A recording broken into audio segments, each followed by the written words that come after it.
أنتي وتسواسو زريا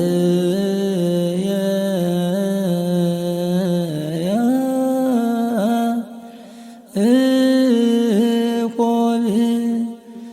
مدر زي بس كسماي وملايت እግዚአብሔር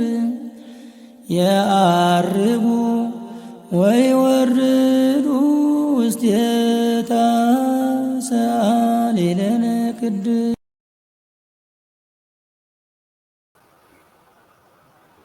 በስመ አብ ወወልድ ወመንፈስ ቅዱስ አሐዱ አምላክ አሜን። ኣብ ዝተፈላለዩ ክፍላት ዓለም ኮይንኩም ነዚ ፕሮግራም እዚ ተከታተሉ ህዝበ ክርስቲያን በብዘለኹም መስዓትን ኣቋፃፅራ ግዜን ከመይ ሓዲርኩም ከመይ ውዒልኩም ከመይ ቀኒኹም ኣሜን ልኡለ ባህሪ እግዚአብሔር ኣምላኽና እስካብዛ ዓለት እዚኣን እስካብዛ ሰዓት እዚኣን ዝሓለወና ዝጓሰየና ከም ግብርናን ከም ስራሕናን እውን ዘይፈደየና ተባቲ ኣበሳ ልኡለ ባህሪ ሎሚ እውን ከም ትማሊ ሽሙ ካብ ጫፍ ዓለም እስካብ ጫፍ ዓለም ዝኸበረ ዝተመስገነ ይኹን። ክርስቶስ መድሕና ብምውላዳ ንድሕነትና ምክንያት ዝኾነትና ምክንያተ ድሂን ወላዲተ ኣምላኽ ኣምላኽ ቅድስተ ቅዱሳን ድንግል ማርያም በረከታ ረድኤታ ኣማላጅነታ ጣዕመ ፍቕራ ካብ ኩላትና ይፈለ። በኣር ክቡራትን ክቡራንን ህዝበ ክርስቲያን እዚ ትከታተልዎ ዘለኹም ሰዋስው ሚድያ እዩ። ሰዋስው ሚድያ ደወን ቀኖናን ቤተ ክርስቲያን ብዝሓለወ መልክዑ ነባራውን ወቕታውን ጉዳይ ቤተ ክርስቲያን ዝትንትን መንፈሳዊ ብሕታዊ ገለልተኛ ሚድያ እዩ። እምበኣር ክቡራትን ክቡራንን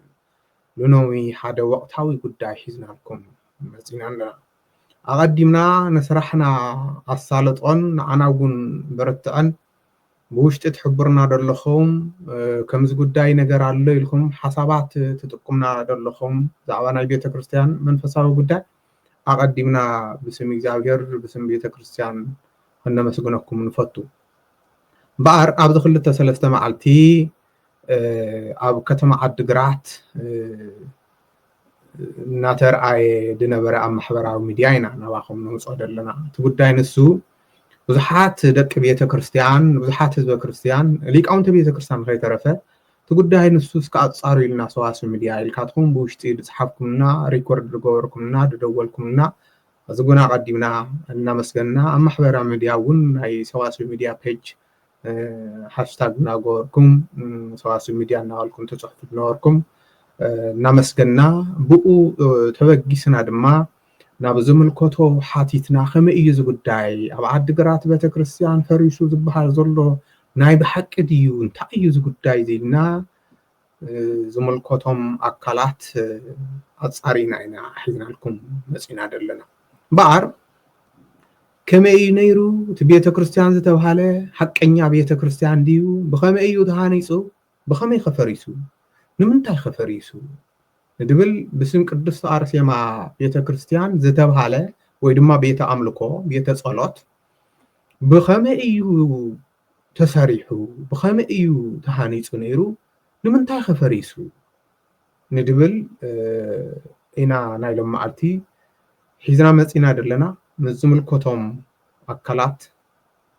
ሓቲትና ኣፃሪና ሒዝና መፂና ኣለና። ነዚ ንሕና ደፃረናዮ ሃይ ንሳትኩም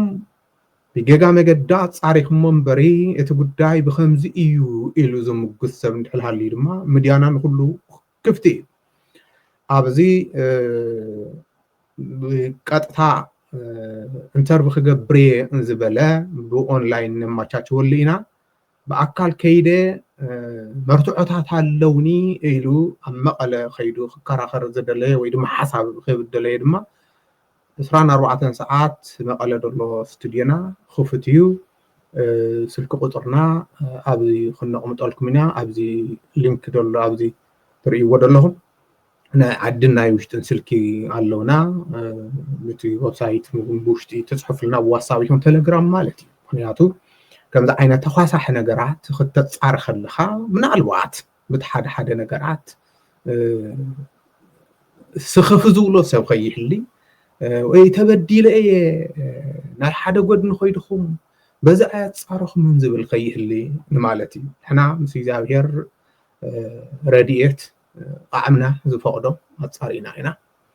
ስለዚህ ዳጻረናዮ ድማ ናባኹም ክንቀርብ ከለና እዚ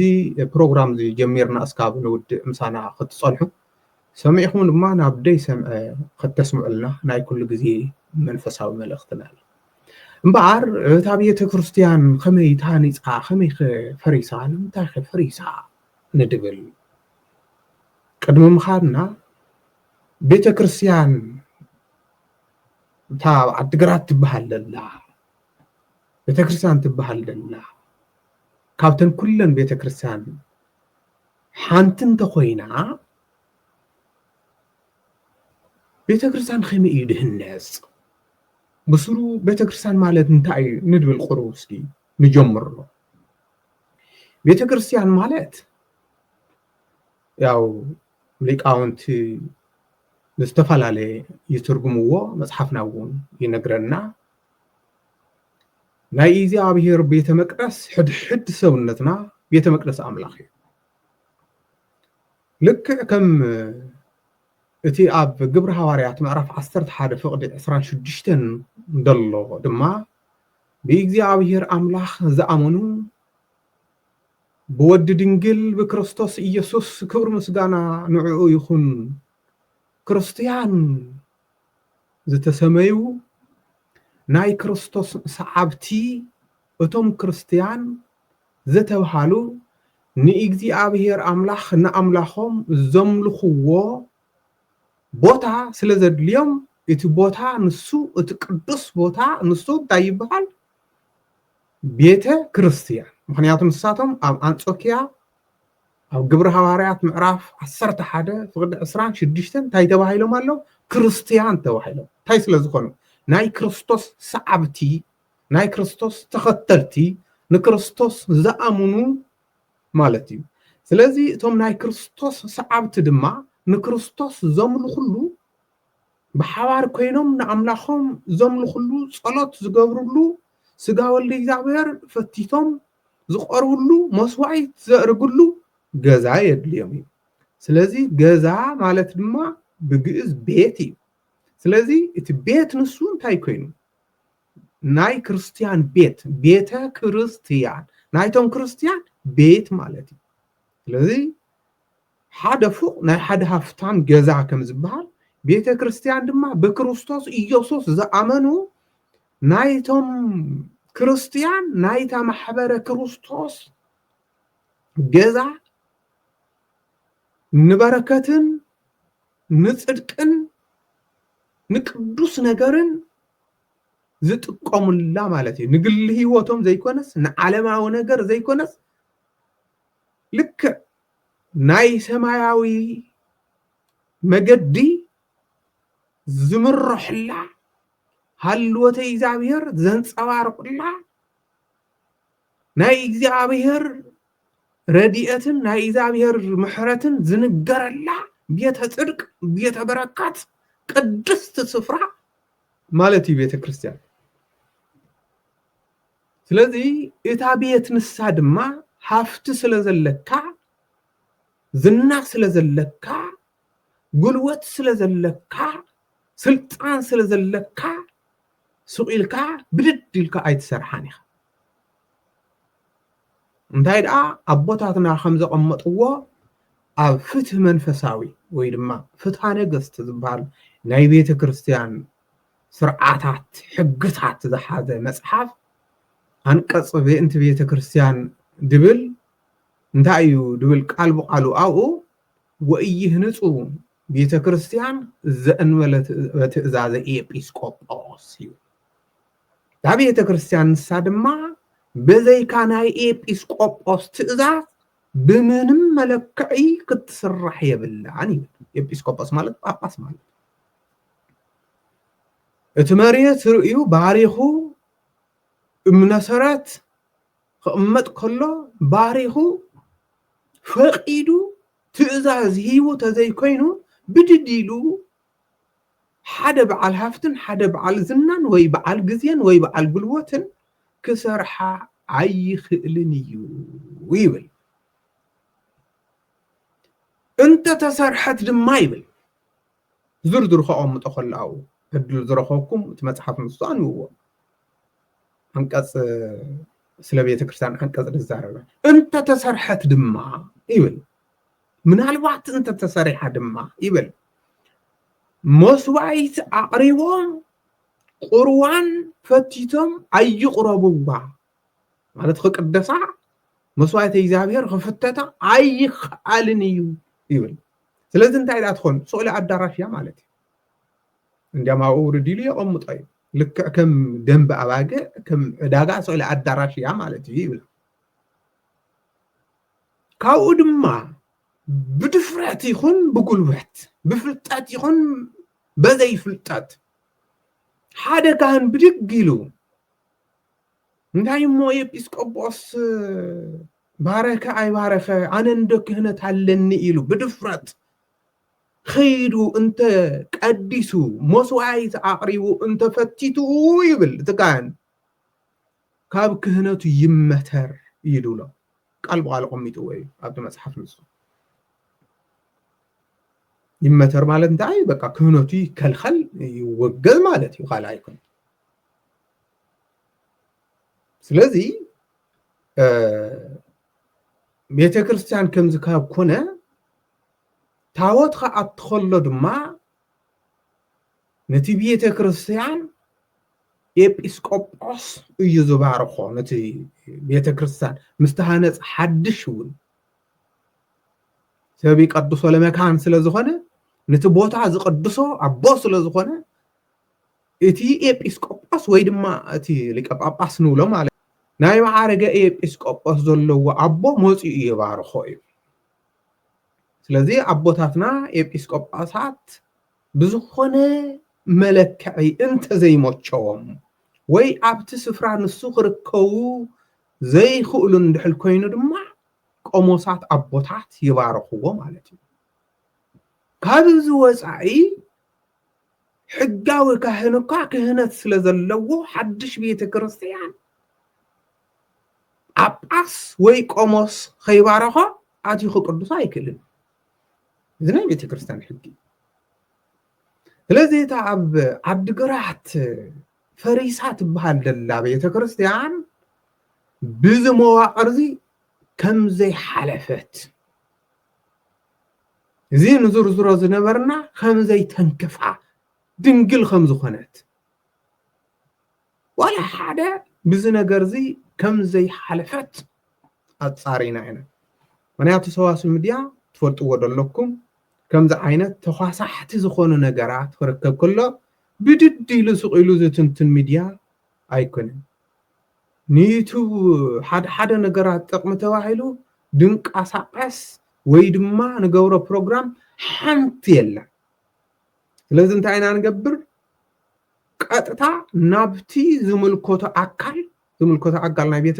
ክርስቲያን ትፈልጥዎ ኢኹም ሃገረ ስብከት እዩ ትዋና ብላዕሊ ዘሎ ሃገረ ስብከት ሊቀ ጳጳስ ኣለዎ ሃገረ ስብከት ስራ አስኪያጅ ኣለዎ ሃገረ ስብከት ቶም ኣብ ላዕሊ ደሎ ንዓቶም ኢና ንሓትት ካብኡ ኣቦታትና ናብ ድምልከቶ ኣካል እንተመሪሖምና ፅቡቅ ባዕላቶም ተወዲኦም እውን ፅቡቅ ከምኡ እዩ ልማድና ናይ ሰዋስው ስለዚ ንሕና እውን ብዝደዋወልናዮ መሰረት እስካብ ታሕቲ ወሪድና ካብ ላዕሊ ሃገረ ስብከት እስካብ ታሕቲ ወሪድና ኢና እናደዋወልና ከምኡ ጥራይ እውን ኣይኮነን ንዓኣቶም ምስ ደዋወልና እውን ናብ ከተማ ዓዲግራት ናይቲ ከተማ እንታይ ኢኹም ትብልዎ ከንቲባ ዲኹም ትብልዎ እንታይ ኢኹም ትብልዎ ናይ መተሓባበሪ ቤት ፅሕፈት ወይ ድማ መሬት ከተማ ዓዲግራት እውን ኣፃሪና ኢና ብብዙሕ ከይድና ኢና ኩሉ እዚ ንክነፃርዮ ስለ ቤተ ክርስቲያን እዩ ስለ ካልእ ኣይኮነን ስለ ቤተ ክርስቲያን ደለና ጉዳይ ልክዕ ከምቲ ኣቦታትና ዝሰርሑ ደሎ ንሕና ድማ ንገንኢ ፀፀር ትድግፋ እያ እሞ ቃዕምና እንተሰሪሕና ከዓቢ እዩ ቤተ ክርስቲያንና ከዓቢ እዩ ብምባል እዩ እምበኣር ካብዚ ኩሉ እዚ ሓበሬታ ብናይ ከተማ ምሕደራ ደሎ ይኹን ብናይ ቤተ ክርስቲያን ምሕደራ ደሎ ይኹን ኣፃሪና እታ ትበሃል ደላ ከምቲ ኣንትዎ ዝበልክዎ ቤተ ክርስቲያን ፈሪሳ ትበሃል ዘላ ብትመዋቅር ናይ ቤተ ክርስቲያን አካይዳ ዘይሓለፈት ቤተ ክርስቲያን ትበሃል እውን ከምዘይ ትፍለጥ እዩ ረኺብና ስለዚ ከምቲ ኣቀዲምና ዝበልናዮ ኣብዚ ቅር ዝበሎ ሰብ እንድሕር ሃልዩ ሚድያና ክፉት እዩ መፅኡ ክኽእል እዩ ከመይ እዩ ደኣ ተመስሪቱ ንምንታይ እዩ ደኣ ቤተ ክርስቲያን ተባሂሉ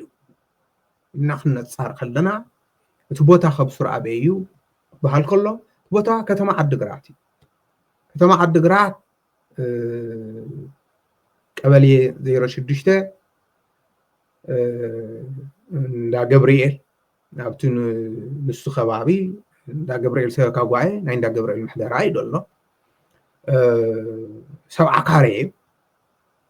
ኣብቲ ሰብዓ ካሬ ንሱ እዩ እቲ ቤተ ክርስቲያን ተባሂሉ ዘሎ ዝተሰርሖ በቲ ዕፅዋን ክባን እዩ እንታይ እዮም ድብሉ ኣምሓሩማ ጨለማን ተገን አድርጎ ይብሉ ዝኾነ ነገር ክስራሕ ከሎ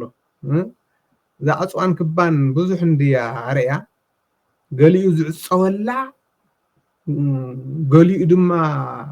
ሃፍቱ ዝኽፈተላ እንድያ ገይራ ገሊኡ ፉቁ ድፈርሰሉ ገሊኡ ፉቅ ዘይነበሮ ፉቅ ዝውንን እንድያ ገይራ እታ ዕፅዋን ክባን ስለዚ ዕፅዋን ክባን ተገን ገይሮም እዮም ሰሪሖም ኢሎምና ንምንታይ ነቶም ናይ መንግስቲ መሓውር ነቶም ናይ ኣንተወርጦ ቀስዎም ናይ ከንቲባታት እዚ ስካው ዝኸውን ናበይ ነይርኩም ኢልና መስቀለኛ ሕቶታት መስሓተትና ኣብቲ ግዜ ንሱም እንታይ ክንገብር እንኳን ደን ሰብ ሕዶ ግንብል ይትርፍ ኩነታቱ ትፈልጥዎ እንዲኹም ዝብል ሕቶ ስለ መልሲ ስለ ዝተዋሃብና እዩ ሓቂ ኣብቲ ግዜ ንሱ እንዲያምቶም እንዳሃንፁ ሰባት ጎዛት እዮም ለይቲ ድዮም ቀትር እዮም ይሃንፅዎ እግዚአብሔር ብዝፈልጦ ማለት እዩ ጽቡቅ ሽዑኸ ተሃነፀ እስካብ ኸዚ ኣበይ ጸኒሕኩም ዕፅዋን ክባን ካብ ድውዳእ እኮ ነው ገይሩ ኢልና እውን ሓቲትና ኢና ግን ስራሕ ይበዝሓቶም ይመስለኒ ብዙሕ ስራሕ ስለድህልዎ ብድኾነ ከመይ እዩ ሃገረ ስብከት እንድሕር ዘይፈልጦ ወረዳ ቤተ ክህነት እንድሕር ዘይፈልጦ ናይ ቤተ ክርስቲያን መሓውር ካብ ላዕሊ እስካብ ታሕቲ ንሰለስተ ዝተፈላለዩ ኣካላት ኣዘራሪብና ኢና በዘይካቶም ናይ መንግስቲ ኣካላት ማለት እዩ ኩሎም እዚኦም ዘይፈልጥዎ እንድሕር ኮይኖም እንዲያም ናይ መንግስቲ ኣካላት ዝበልና እንታይ ነይሩ እንዲያም ቶም ሃገረ ስብከት ቶም ወረዳ ቤተ ክህነት እዚ ጉዳይ እዚ ድሓር ንሕና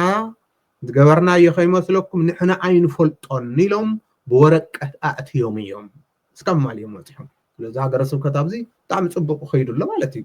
ሃገረ ስብከት ይዛረብ እምበሪ ኢዱ ሒዙ ንማንም ግደፍ ኣይብልን ናብ ምክንያቱ ሃገረ ስብከት ወታደር የብሉ ፖሊስ የብሉ ገለ የብሉ ናብ ድምልከቶ እዩ ዘመልክት ናብ ድምልከቶም እውን ኣመልኪቶም እዮም ተባሂሎም እዮም ስለዚ መን እዩ ደኣ ከምኡ ገይርዎ من يدعهم غيروا قد من مالنا فيديو اللي نرأيه محضرة مديا تمالالس دل مالتي أبزي زي فيديو زي خرؤ يخلو في اللاي أو نوح عدد اللو أوروبا أمريكا أستراليا أفريقيا عرب هاجر دلهم كريستيان حواتنا أبسدت كوين خاكم زخطر خلخا وانتاي وريدنا بسون تاينا باغيرنا الخاتكم مرر لكم نبخخن ريكورد جبرقنا لنا علخن حوات دايم الدنقات يصبو مخنياتو حزبي عقامه بأمنته زي طراطر ورجعيو حزب تግራይ بملو دما بحافشه مالتي ስለዚህ ኣብዛ ቪድዮ ኣብዚኣ እስኪ ስምዑ ሓንቲ መልእኽትላ نسمع أي نسكي كله خوليا حيل بذهبنا كورساس كلهم كولينا حيل بذهبنا كورساس كن كولينا حيل እዚኦም እቶም ቤተ ክርስቲያን ፈሪሱና ዝብሉ ዘለዉ መጀመርያ ረይዎ ናይ ሰብ ገዛውቲ ይደሎ ሰብ ዓካረ እዩ ሰብ ዓካረ ክጥረር ከሎ ንሰብ ክዕደል ከሎሲ ኣው ደሎ ፉቃት ተሰሪሖም سامها ونسا أمأخل تريفا نمنتعي تريفا خلنا مسعينا تحا ريهم بيت كريستيان خسر راح نحل كوينس خمئة تريفا خلنا مسعينا ግን ናይቶም ኣሕዋትና ድምፂ ንስምዑ እዮም ኣቶም ኣሕዋትና እውን ናይ ሰዋስው ሚድያ ክበፅሓኩም እዩ ዋላ ብዩቱብ እንተዘይትከታተሉ ኮይንኩም ሳተላይት ስለ ዘሎ ብሳተላይት ኣብ ገዛኩም ኮይንኩም ብቴሌቪዥን ክትርእይዎ ኢኹም ስለዚ ምስ ረኣኹሞ ቅሬታ እንድሕር ሃልይኩም ቅሬታኩም ክንቅበል ኢና ክነስተኣናግደኩም ኢና ማለት እዩ ብሕጋዊ መገዲ እስኪ ንስምዖ እዮም እቶም ኣሕዋትና እንታይ እዮም ድብሉ ኣለዉ ክርስቶስ እዩ ኃይል ዝህብ ክርስቶስ እዩ ስለዚህ ህዝበ ክርስቲያን ናይ እግዚአብሔር ቤት ፈሪሱ ናይ እግዚአብሔር ገዛ ቤት መቅደስ ፈሪሱ ኣይንበርን ዋላ ሓንቲ መዓልቲ እውን ትኹን ሕዚ እውን ተኾነ ናይ ቤት እግዚአብሔር ቤት መቅደስ ካብ ናይ ፈሪሱ እንዮ ክንሪአኩም ኢና ማንጨሎት ኣብ ቤተ ደፊንሎ ክንሪአኩም ኢና ቤተ ጸሎት ፈሪሱሎ ክንሪአኩም ኢና ህዝበ ክርስቲያን ልቢ በሉ ኣስተውዕሉ ኣብ ዓዲ ምሓራ ኣብ ቤተ መቅደስ ሸሞንተ ምእመን ክርስቲያን ቀደስ ምስ ምእመኖም ኣይተቐተሉ እንዲዮም እስኹ መፀና እንፅበለና ኣቲና እዩ ሓደራ ኣብዚ እውን ሎማዓንቲ ትማሊ ቤተ መቅደስ ናይ እግዚአብሔር ፍሪሶም ፅባሕ ክሳድና ክሓርዱና ምዃኖም ከይትዘንግዑ ኣብዚ ረአዩ መን እዩ ድሓርደካ እንተተባሂሉ ዝሓውና መን ይኽእል መን እዩ ዝሓርደካ እንተተባሂሉ እንዲያም ናይ ብሓቂ ኣነ ክፈርድ ኣይክእልን እቲ ዝዛረቦ ዘለኹ ሚድያ እውን ነባሪ ስለ ዝኾነ ብፍላይ ኣብዛ ኸዘ ሰዓት ኣብ ትግራይ ጉሩብን ተዓይሱምን ወፂእዎ ዘሎ ኩነታት ሕማቕ ስለ ዘለና ተኳሳሕ ስለ ዘለና ካብ ቃላትና ምጥንቃቕ ፅቡቅ እዩ ኮይኑ ግና እቲ ሓውናሲ ኣብዛ ሰዓት እዚኣ ብታ ብመንግስቲ ይኹን ብቤተ ክህነት ኣፃሪና እያ ደለና ንዓኻ ዝሓርደካ ወይ ንዓኻ ዝቐትለካ ወይ ንዓኻ ዝብለካ ነገር ብሃይማኖትካ ዋላ ሓደ የለን ምናልባት ሕጋዊ በዘይ ምዃኑ ተደይ ኮይኑ እናንታይ እየ ድብል ዘለኹ ኣብ ዓዲ ምሓራ ከምዚ ተገይሮም ንዓና እውን ከምዚ ንግበር ደለና ዝበሃል ደሎ ቤተ ክርስቲያን ኣፍሪሶሙልና ተባሂሉ ብክርስትና ዝቕሰስ ደሎ ኣይኮነን ዘይሕጋዊ ምዃኑ እዩ ፈሪሱ ዝበሃል ደሎ እቲ ቤተ ክርስቲያን ቤተ ጸሎት ዘይሕጋዊ ስለ ዝኾነ እዩ ፈሪሱ ዘይሕጋዊ ሰብ ድማ ፍትሕን ርትዕን እንድሕር ሃልዩ ያው ትፈልጥዎ ኢኹም ናበይ ከም ዝውሰድ ማለት ስለዚ ዘየለ ኣላዒልካ ህዝበ ክርስቲያን ከምዚ ይግበር ኣሎ ኢልካ ወይ ብሃይማኖት ሽፋን ካልኦት እቶም ዘፍርሱ መዘጋጃ ይኹን ገለ ይኹን ኮ እንታይ እዮም ክርስቶስ ኢየሱስ ዝኣምኑ ክርስቲያን እኮ እዮም እንታይ ማለት እዩ ከምዚ ዓይነት ጎስጓስ ፅቡቅ ኣይኮነንና ብስምዒት ክንኸይድ የብልናን ተን ቃላት ስለ ዘይጠዓማነ እየን ህዝበ ክርስቲያን ህዝበ ዓጋመ እምነተይ የድልየካ ኢና ክትበሃል ዘለኻ ማንጨሎት ድሕነተ ረኢኹም ህዝቢ ዓጋመ እምነት ኣየድልየካን ዝበለ ሰብ የለን እንታይ ደኣ እምነትካ ብስርዓት ኣቦታት ኣብ ትሕቲኦም ኮይንካ ተመራሕ ካብ ኣቦታት ኣይተፈንግጥ እዩ ሊቀ ጳጳስ ዘይፈልጦ ቤተ ክርስቲያን ወይ ቤተ ጸሎት ብስሩ እኮ እንታይ ድዩ ወሪድና ደሎ መስለኩም ልክዕ እቲ ኣብ ኢትዮጵያ ዝነበረ ዝንጉርጉር ወይ ድማ ጉራማይለ ዝኾነ ኣካያይዳ ቤተ ክርስቲያን ክፀሪ እዩ ዝበልና እዩ ኣብ ትግራይ ስለዘይፀረየ እኮ እዩ ኣብዚ ወሪድና ደሎ እምበሪ እዚ እኮ መንበረ ሰላማ ክርእዮ እዩ ነይርዎ ብስሩ ቀልል ነገር እውን ኣይኮነን ቀፅል የድልየካ ኢና ክትበሃል ዘለኻ ሓቂ እዩ እንተልካ ገዛኻ ኸፈል ኣይኮነ እንተልካ ምሳና ተሰልፍ እዚ እውን ዝፈረሰ ቤተክርስትያንና ክነስርሖ ኢና ሓይሊ ብዝህበና ብክርስቶስ ኩሉ ክንክእሎ ኢና ይኸው ረይዎ እቲ ኣንተ ወለኹም እታ ፈሪሳ ደላ ቤተ ክርስቲያን ዝብልዋ ደለውን ተን ገዛውቲ ደለዋን እቲ ፅርጋ ረይዎ ልክዕ መንገርገር ኣድጊ እውን ኣይትኾንን ማለት ካብታ ብትሓውና ብድሕሪኡ ብርእሱ ብድሕሪኡ ደላ ፎቅ ዘይተለሰነት ፎቅ ዘይተነደቀት ፎቅ ደላን ካብኡ እውን ፅርጋ ሰጊርካ ሞተር ሳይክል ትመስል ትርአየኒ ደላ ሓሊፍካ ደላ ፅርጋ ንሱስ ክፍተት ረይዎ ከምዚ ድዩ ቤተ ክርስቲያን ስለዚ ንዚና እውን ሓተትናዮም ነቶም ናይ መንግስቲ ናይ መሬት ዝምልከቶም ማለት እዩ ብኸመይ እዩ ክንብል ከለና ቦታ ዓድሎት ክኸውን ከሎ መንበሪ ተባሂሉ ንብዝነስ ተባሂሉ ንቤተ እምነት ተባሂሉ ይፈላለ እዩ ተባሂሉ ስለዚ እዚ ንሰብዓ ካረ ተባሂሉ ደኣሉ ተጠሩይሩ እምበሪ ንቤተ እምነት ንቤተ ክርስቲያን ተባሂሉ ዋላ ሓደ ኣብኡ ዝወፀ ነገር የለን ተባሂሉ ስለዚ እዚ ጉዳይ እዚ እዚ ኣሕዋትና ሰሪሖም መደለው ቤተ ኣምልኮ ወይ ድማ ቤተ ጸሎት ኣብ ናይ ሰባት ዕድሎት እዩ ማለት እኮ እዩ ብሓፂር ቋንቋ ሰብ ይነድቕ ብምሕዳር ከተማ ዓድግራት ከዓ የፍርስ ረይዎ ናታ ሰማይቷ ንብላ ብኣፍና ናይ ቅድስቲ ሰማይቷ ኣርሴማ ገዛ እዩ ትሪእዎ ዘለኹም ረይዎ ናታ ገዛ እዩ ናትና ገዛ ኣይኮነን ናትና ገዛ ተዝኸውን ነይሩ ሙገይና ነርና ናይ ሃይማኖት ተጸናዕናን ማለት እዩ ያው ረይዎ ተነድቆ ይኮነ ዘሎ ፈሪሱ እዩ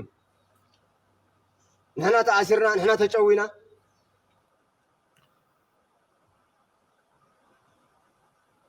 እዚ ግብር ውዒሎም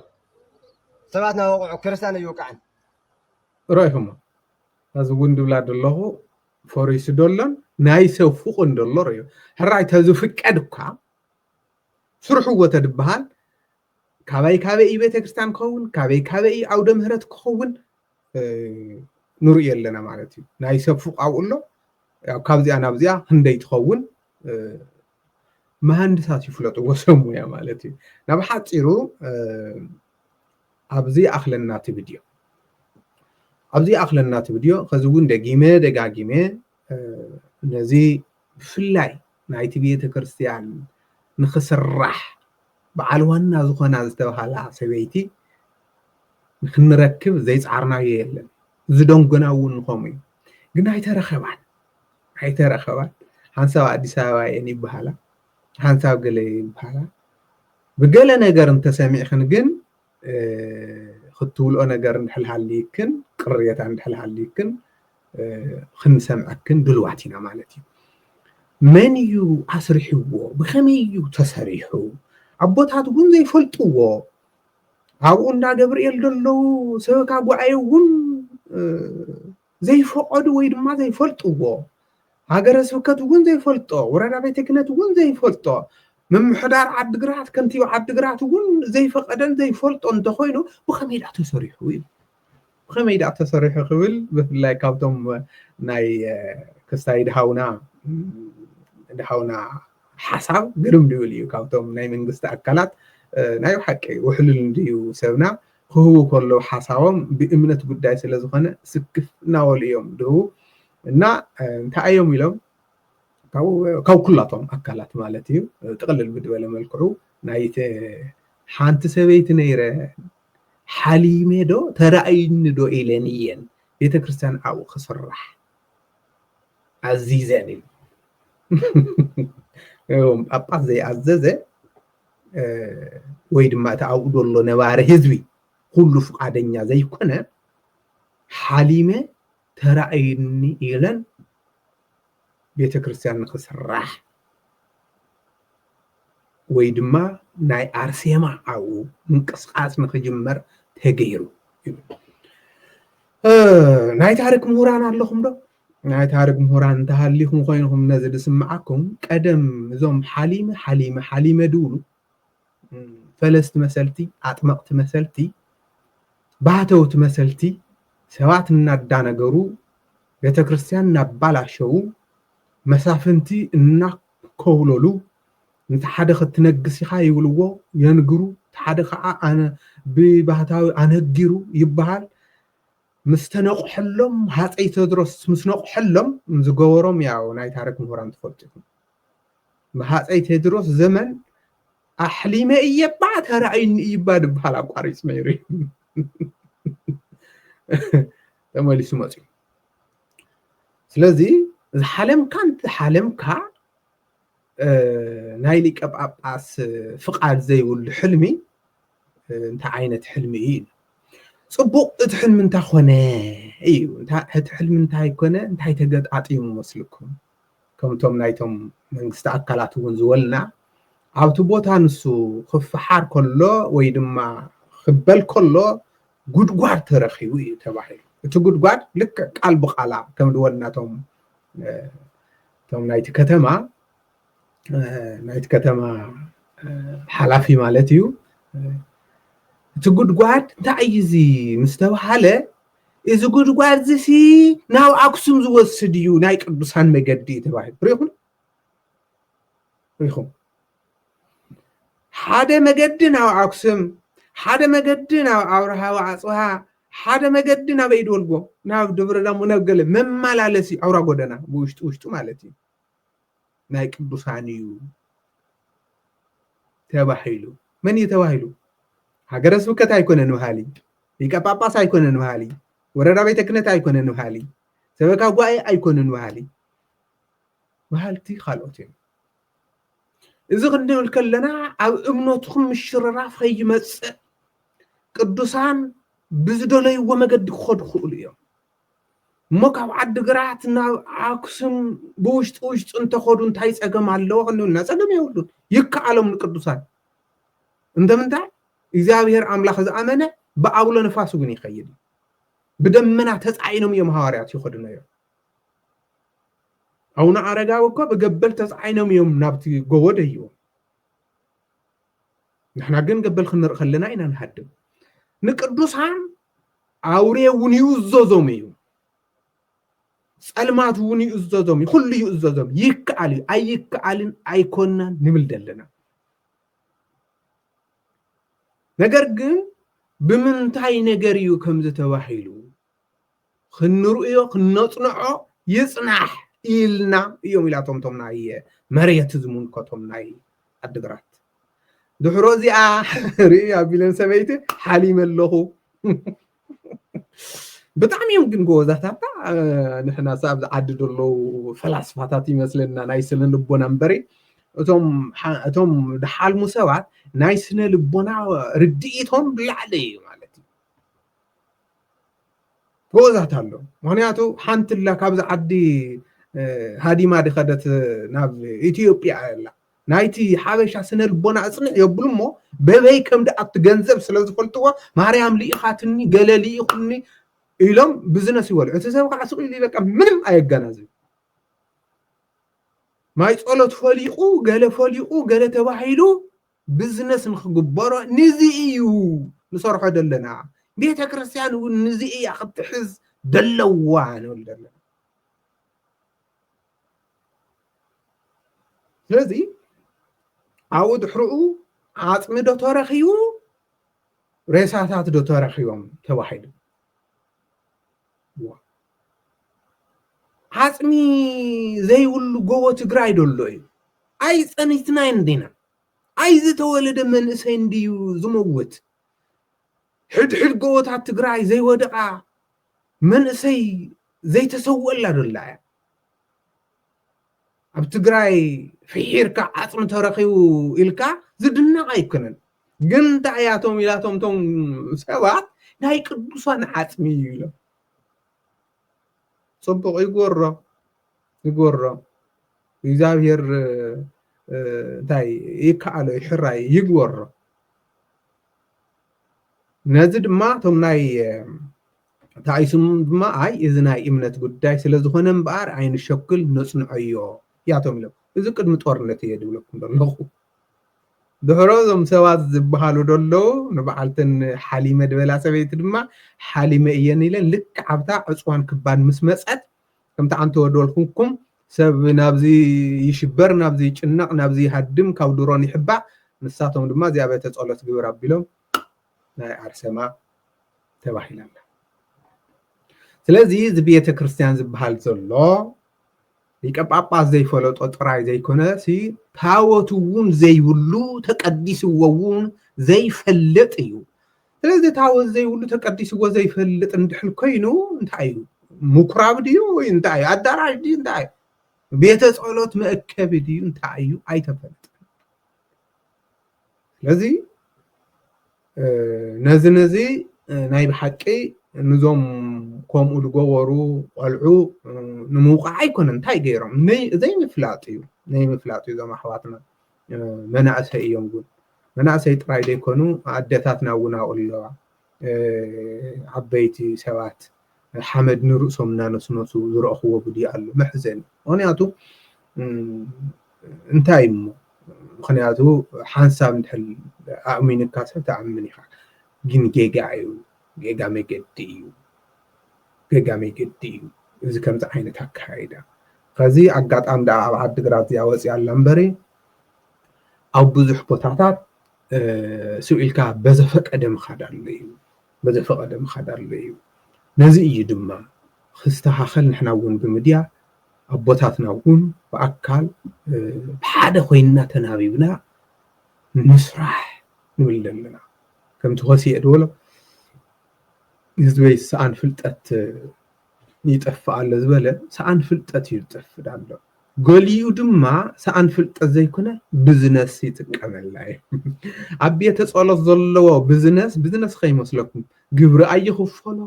منقسط أي فلطة عسرات بكرات أي ولو بطعم عوي بزنس كوي سب زينا وحلو سوينا كوينا فلتنا ينفر أوي بزنس يدولو أوي بزنس يدولو سلازي عبد بيه تسألت هزمنا دم أمانة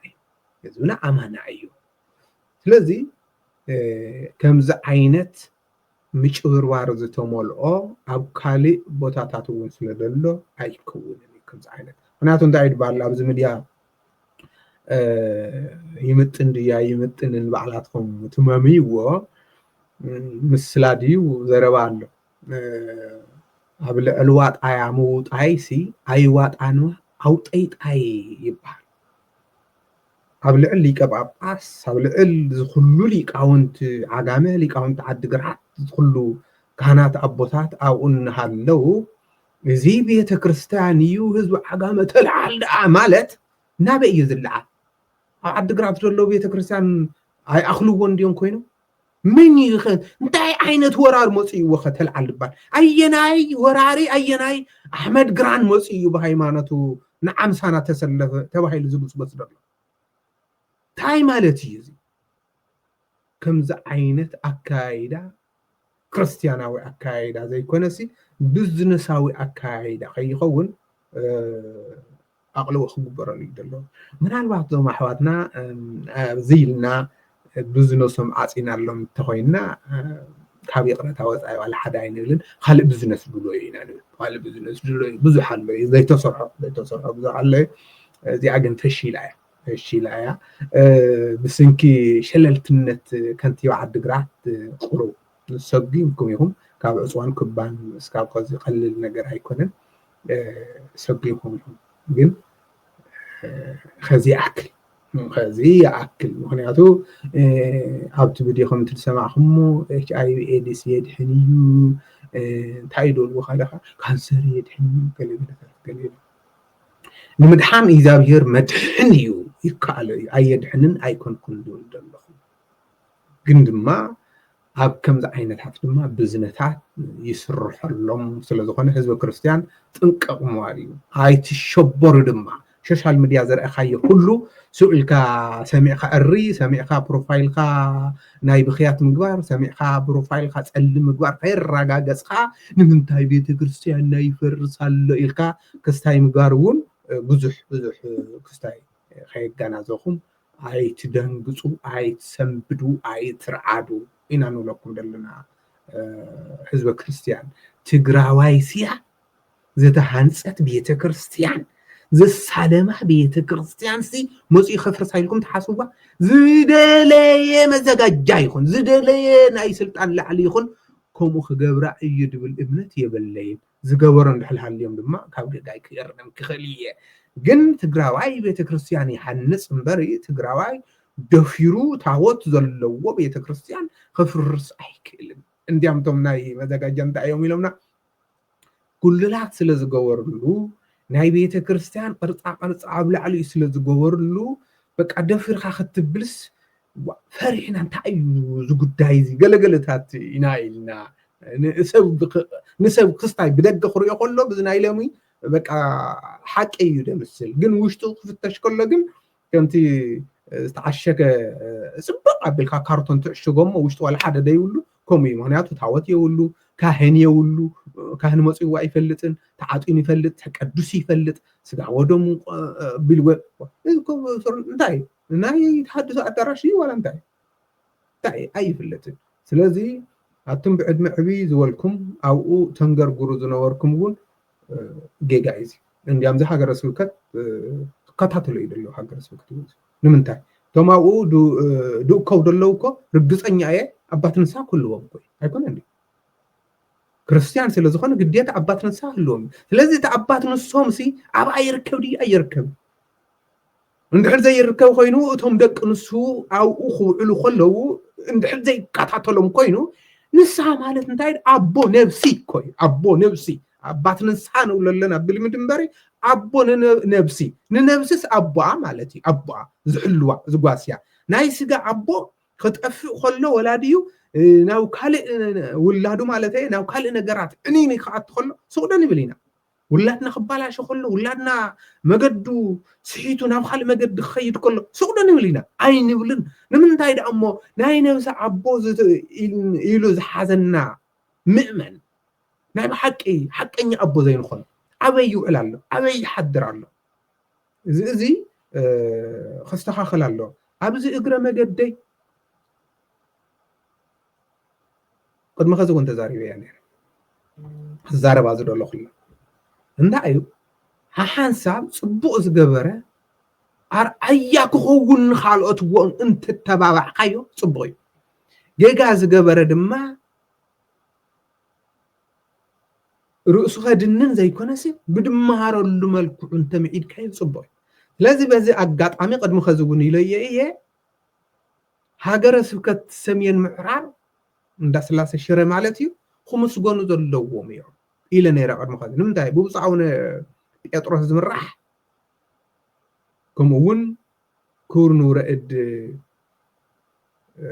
تسفاي سراح مكايد لو حجر سكتي أنا كل جزية نصبق نجر على شمز تأكس وكم مديانا ونبصر كم سواء مديا نتأكس مباري نخالق نجرات شمنا تأكسنا عين قرب سلازة تشمنا تأكسنا يوم خنياتون تأيو خنو الكلنا قدم خزير جوور وسكاب خزجون جوور ودلو كاهنات ندك نصام صمنا وتمهرت نخو أما شاكينا لنا يمهر اللو إلهم بتككل تقبع كاهنات يقول بعلاتهم ناي وعلاتهم كورس وصلوا تمهرت نولوت ناي وعلاتهم حدا كاهنسي كم يجيرو دك نصو خواس على أبغى عسك كم يجيرو خواس على أو لو شيخ هايو علنديو ما يستينديو ويسقل عود يأكي وندبل قاسكو وطعي ولا ركوي نجرني خدا واقعو فري يلنديام كسيل قطري يمزكاي قطري طعي ولا ركوم يقبري وفر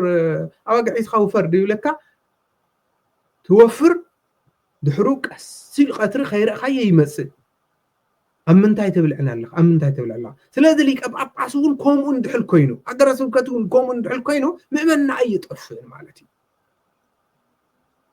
الذي ناي سمين معراب هاجر سوكت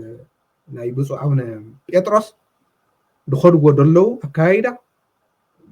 بتعمي خمس جنزل لو ويلنا قد ما خزون خمس جنزل لو خالقاتهم صبق أيكونكم لا يكوننا نولد لنا خالقاتهم صبق تخد علىهم جن عخاتهم جن خالق زينا مسجونكم سلزد لنا أيو مري عن وقص كاتهم سلزي توم ناب عرسة ما استبحالة الدراش زوكو زنور أحوات أحات ويدما فلا قال يوم كعبيت كويو الولد عديتها كويين سلازي أو سنتاي لكن ماما أخلا أو انتاي لكم ويتاي أخلا أتو أخلا حتى واحلو حدا كان سنتاي يخبل نايم حق حدا كان سي سأبل كل خلط رايدي جزاء صغير كعد كبارخ من الوقت كهنات دسايتو لكم بري قال يوم كهنات سي ولا بسألون أي تخدون سمعنا ودي تعمل ودي حزيننا انت خوينا ميل حاتي تسبر ريكورد مثلا الله مس ريكورد بقى مستهم كهن أوقعت نعبار كل دي إلى تومسي هرو دتزاروا مس ريكورد سديدات اللي حنتي حزينة أنا قلت لك عقمية بالله توم أبوهم وصخلو بالرأي تقرب ماي ويسوعي تقرب كم يجات مالي تلازم كم زي صبق أيكون نا إتي هزبنا يتأفق سلزلنا تسفايس سلزلنا إتي مؤمن أبي يعل أبي يحضر نابي يجهزو خد بالله خزون زو محواتنا أبزي هزو حاجة هزو حد قرأ تسلف زول زلوا نعسك زودي إلكم بتجزأ زي كونس نعسك زودي نابئنا نسلف فسكن قرنا مو قدن قرنا مو نسلف سكنا نابئي نعسكي كاب أباس بزن هلوس እንታይ ዓይነት ሳሪኻ ንእሽተይ ልቀ ጳጳስ ማለት ዲ ከም በበኢና ክንስለፍ ከመይ እዩ ቀስ ኢልኩም እስከኣረድዎ እስኪ እግዚኣብሔር ይስማዕካትኩማ ሃገረ ስብከት ስሙዕና እስኪ እዚኣ ናይ ብሓቂ ንዑስ ክዞም ኣሕዋትና ቀስ ኢልኩም እንታይ ንሕግዘኩም መምህር ዶ ነዳልወልኩም እንታይ ንገብረልኩም ከፍ ኢልኩም እስከኣረድዎም ናይ ብሓቂ እዚ ብሓቂ እንዲያም ሊቃውንቲ ኢኹም ዘለኹም ኣው ሊቃውንቲ ብጣዕሚ ንኸርዐልኩም ብጣዕሚ ካብቶም ንኸርዐሎም ዓይኒ ቤተ ክርስቲያን ዝበሃሉ ሓደ ናይ ዓዲግራት ሃገረ ስብከት ስራ ኣስኪያጅ መጋቢ ሐዲስ በረ ሊቅ ዝኾነ ብስብከቶም ብዙሓት ሰባት ዝፈትውዎ ርቱዕ አንደበት እዩ ስለዚ እዚ ነገር እዚ ኸዚ እውን ይስተኻኸል ኣብ ካልእ ደሎ ቦታ እውን ቀስ ብቀስ እውን ክንመፁ ኢና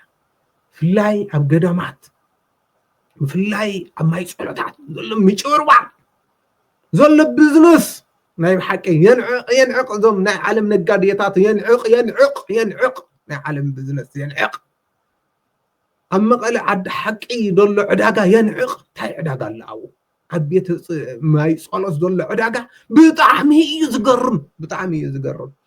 ብጣዕሚ እዩ ዝገርም ሸቐጥ ኮይኑ እዩ ስለዚ ነዚ ስለ እግዚኣብሔር ክንቋፃፀሮ ኣለና ህዝብና ሓሚሙ ማይ ፀሎት ክሕፀብ እናኸደ ገንዘብ እንድሕር ዘይኸፈልካ ዝበሃል ኣሎ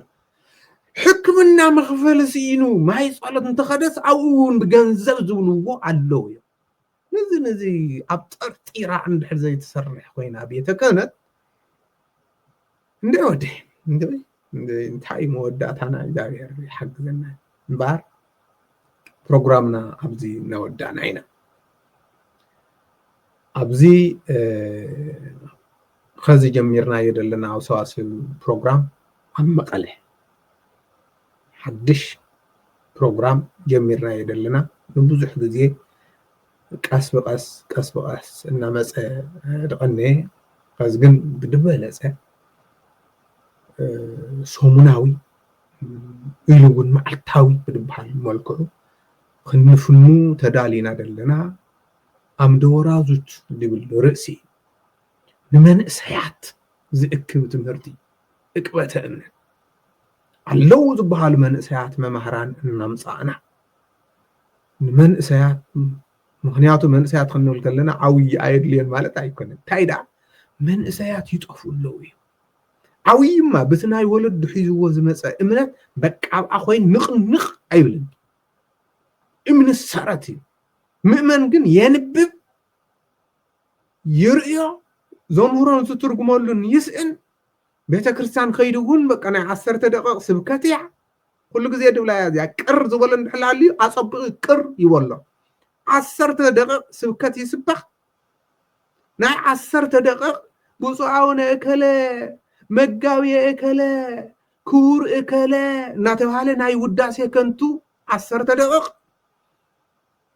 ድሕርኡ ፈንድረዚን 4 ደቂቕ 1 ሰዓት ገንዘብ ሃባ ገንዘብ ኣምፅእ ጁባኻ ፈትሽ ይበሃል ካበይ ክፍትሽ ደለ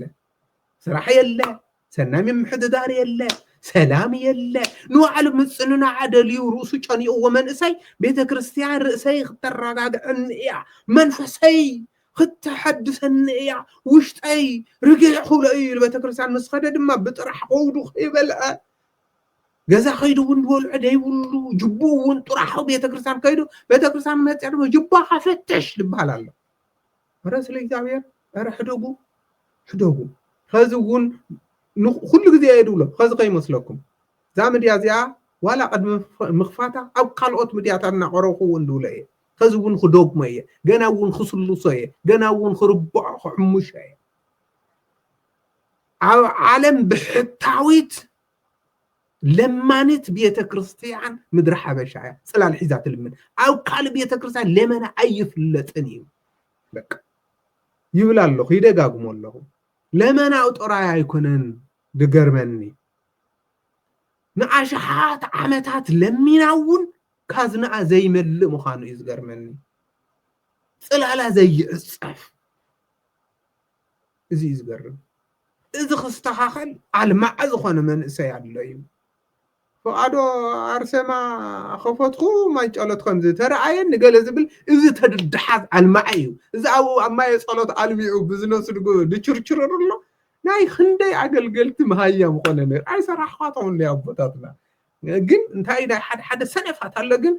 زخلو حد ساعات زخون صبو زتزاربنا يزي كنس إذا حنت نعم تتنكف عاريوم دحرقيوم نسعيوم كليك تقول دم زعل البال ما يكون ስለዚህ ማየ ጸሎታት ወላ حتى ህልወና ኣሎ ብዛዕባ ማየ ጸሎት ብደንብ ክንሰርሐሉ ኢና ንህተር ማየ ጸሎት ዘሎ ብዙሕ ነገራት ኣሎ ካብ ሓሊፉ እውን ናይ ጾታዊ መጥቃዕቲ እውን